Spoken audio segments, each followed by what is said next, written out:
বাঙালির ১২ মাসে ১৩ পার্বণ। তবে পারিবারিক সম্প্রীতির শ্রেষ্ঠ নিদর্শক যে অনুষ্ঠানটিকে বলা হয় সেটি হলো জামাই ষষ্ঠী। এই দিন শাশুড়িরা জামাইয়ের কল্যাণার্থে পুজো দেয় এবং জামাই আদর করার পর তবেই খাবার খায়।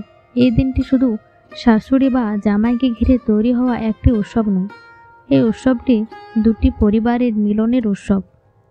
প্রথম কবে জামাই ষষ্ঠীর প্রচলন ঘটে জানা যায়। বৈদিক যুগ থেকে শুরু হয় জামাই ষষ্ঠীর পালন।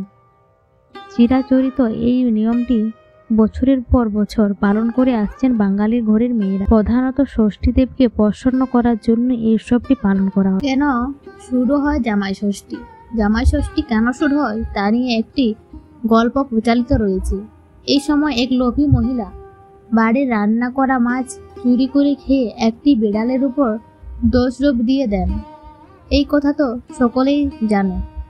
বিড়াল মাছ ষষ্ঠীর বহন।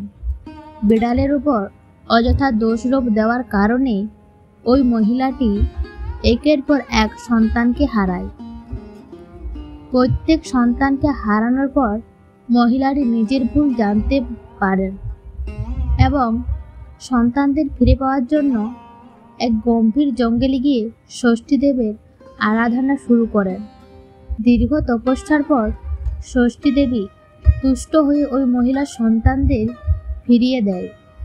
সন্তানদের ওই মহিলা ফিরে পেলেও চুরির অপরাধে বাপের বাড়িতে আসা চিরকালের জন্য বন্ধ হয়ে যায়। দিনের পর দিনের বাপের বাড়ি যেতে না পারায় বাপের বাড়ির মানুষদের দেখার জন্য ব্যাকুল হয়ে ওঠে ওই মহিলাটি। অবশেষে মেয়েকে দেখার জন্য তারা বাপের বাড়ির সকলে ষষ্ঠী পুজোর দিন জামাইকে নিমন্ত্রণ করেন। এই ঘটনার পর থেকে সবাই ষষ্ঠী প্রথা চালু হয়। মেয়ের আড়ালে জামাইকে আদর যত্ন করার নামই হলো ষষ্ঠী।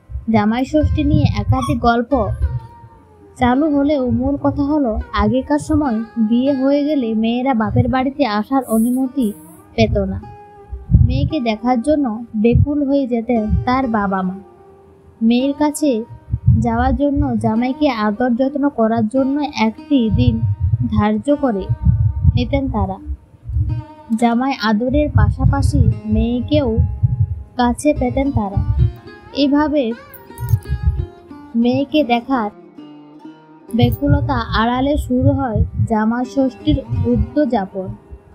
এই দিনগুলি শাশুড়িরা সারাদিন উপোস করে জামাইকে 5 রকমের ফল, পান, সুপারি, তালের পাখা, কুলো ইত্যাদি সরঞ্জাম সহকারে জামাই আপ্যায়ন করেন।